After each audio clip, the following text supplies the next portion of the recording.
guys, Tennessee Homestead. How the heck are you today? Okay, this is Wednesday, and this is going to get up late.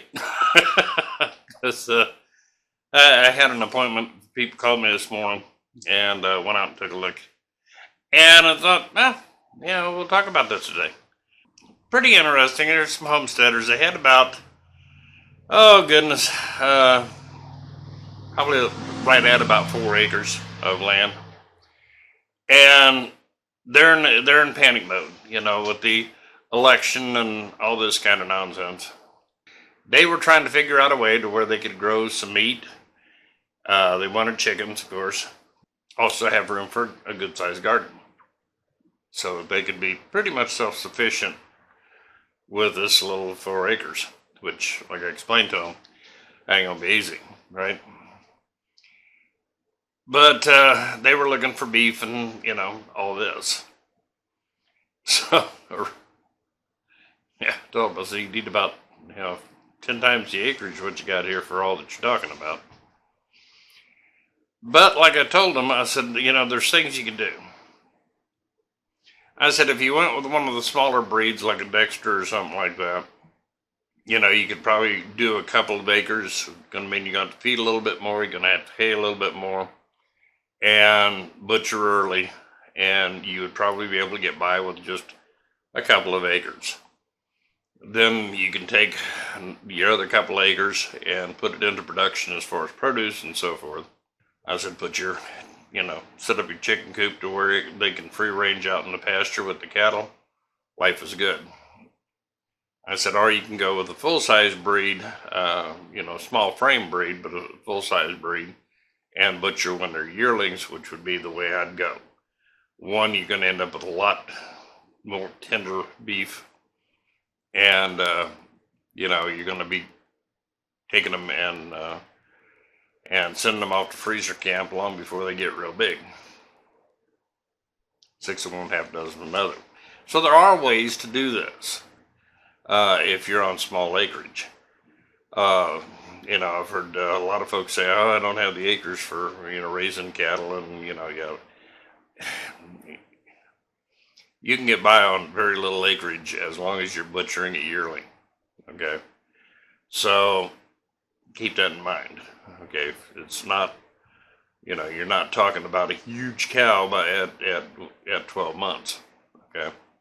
And the meat's very tender and, all this. So, so it's got its perks. So I think that's the way they're going to go with it. We found a pasture area they could knock off about 2.25 acres and turn it into pasture fairly easy, utilizing their existing tree line. So, like I told them, you need to clean it up, clean the shrub up, but you could actually utilize some of the trees to save yourself some fencing costs. And things of this nature. I said, got to keep an eye on it in case you have a tree blow down. But I think they're going to try run themselves about, 6 or 8 chickens and put a couple calves out there. I told them, I said, you can get by with one. I said, but I'm telling you, if you got cattle in the area and I could hear them moving off in the distance, I said, a cow will end up busting out of the fencing to get to that herd if it doesn't have a pasture mate.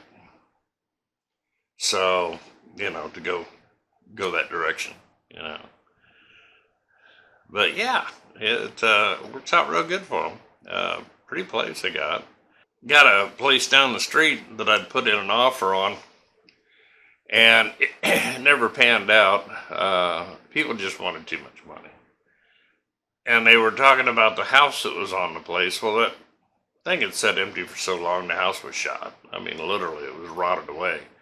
And it is, like I told them, that's no asset to the property. As a matter of fact, that's an additional cost because that thing's going to have to get torn down. But they got tangled up with this realtor who had these pie-in-the-sky dreams of, doing a subdivision out there. And it's very steep hills and some hollow areas, creek running through the bottom of it. The excavation work, when they really got into checking it through it, had was just cost prohibitive for development.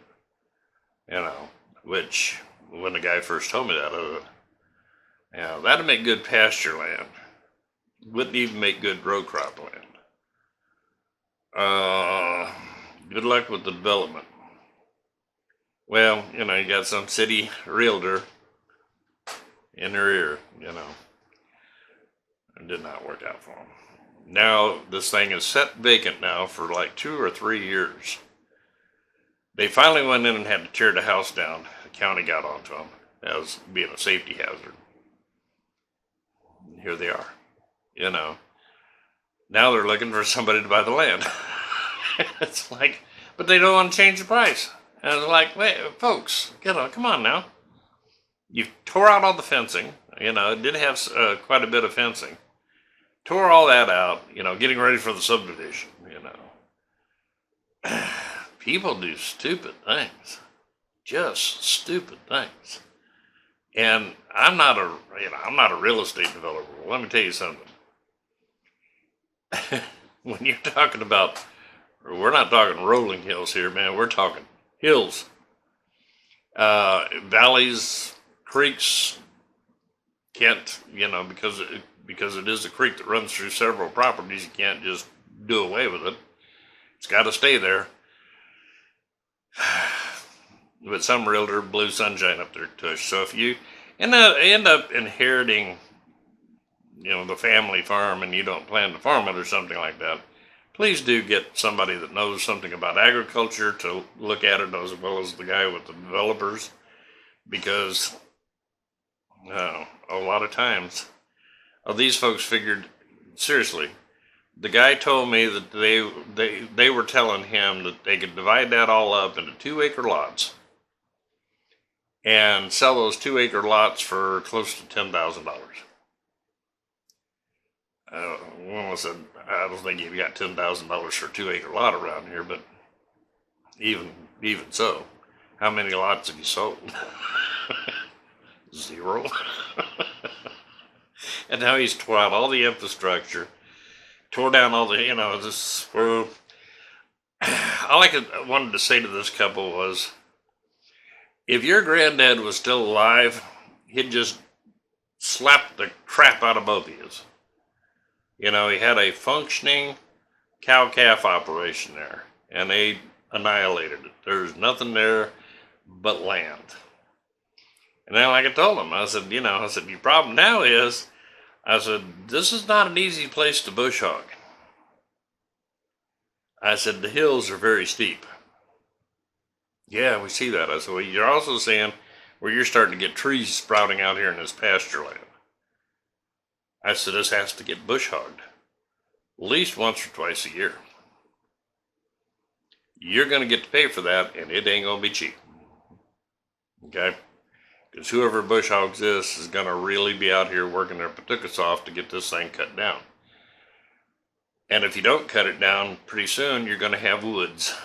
And wooded hills and valleys don't go for much, especially where it is surrounded by other properties.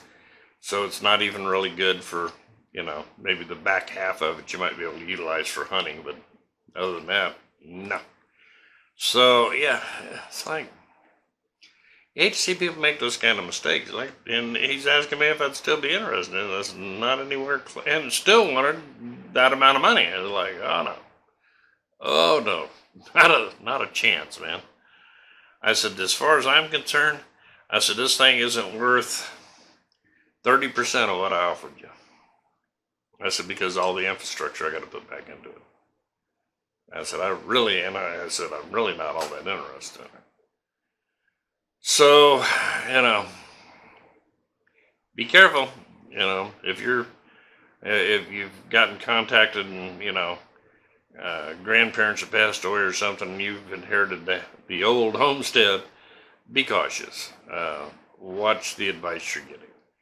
Realtors have a tendency to make a lot of promises they can't deliver, because it doesn't cost them anything if they can't deliver. Okay? I think if I had a realtor give you the sunshine that this one blew up these folks tush, I'd have said, okay, well, what will you buy it for if you can't get it developed?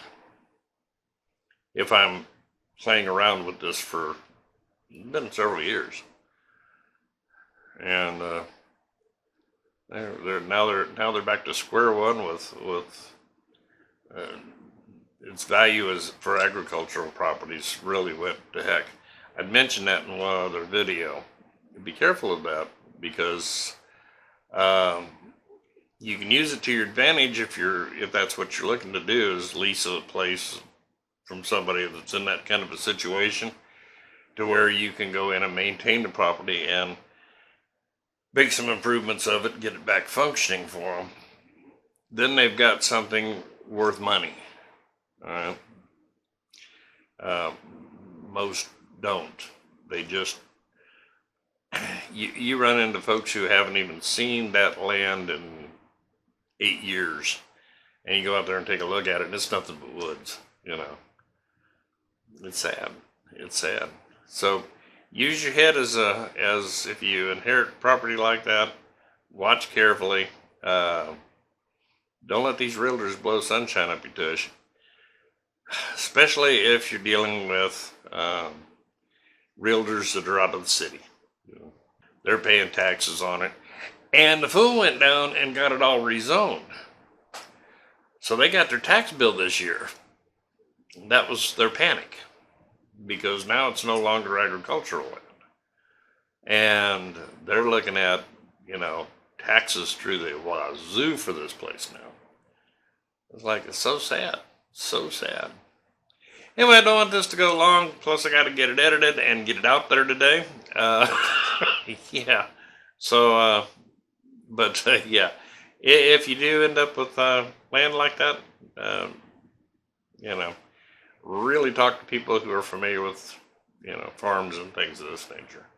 And there's some realtors out there who could go either direction. They can do development, but they also know agriculture. They sell a lot of agricultural land. You want somebody like that, okay? Because they'll usually point you in the right direction. So keep that in mind. I hate these little alerts. I keep forgetting to turn them off. Anyway, keep that all in mind. Y'all have a great week. I'll be talking to you a little later. We're making some changes on the channel and things of that nature. Not so much this one, other than we're trying to get it. We'll probably be getting more content up on it, because I'll probably run some of that USDA stuff over to it and things of that nature. So it ought to get interesting. I'm battling on these political things with YouTube to the point that I'm pulling my hair out, because you just end up, the last 2 videos, actually the last 3 videos I've had, not counting the one I put up this morning, which was just a little update thing. But, they're all demonetized. You got to put them up for reviews. Going into and this is kind of interesting, going into this political season, and I'm not the only one being affected. I'm hearing this from a lot of YouTubers that, and some real big sites. I mean, these kind of 2 million viewer or 2 million subscriber kind of sites are getting waylaid by YouTube on content that they never had problems with before. A lot of demonetization going out there and so forth. So, kind of fascinating. I've ran into it. I've been having a lot of demonetization problems. So it's getting a little crazy. Anyway, I don't want this to go real long, because it takes forever to get them uploaded and edited. And, yeah. But yeah, if you're on smaller acreage, you kind of look around at small frame cattle or something like Dexter cattle you can do on a couple of acres. You have to hay them a little bit more and feed them a little bit more, but cost won't be too terrible. And end up with some beef, and you got room for chickens, and you also have room for big gardens and things of this nature that would pretty much take care of a lot of your household needs. And it's getting late in the year for it, but you can still hit your farmers markets and buy extra produce and things to can. All right. Hopefully this helps you out a little bit. Love you guys and appreciate you. And we will talk to you real soon. You have a great day.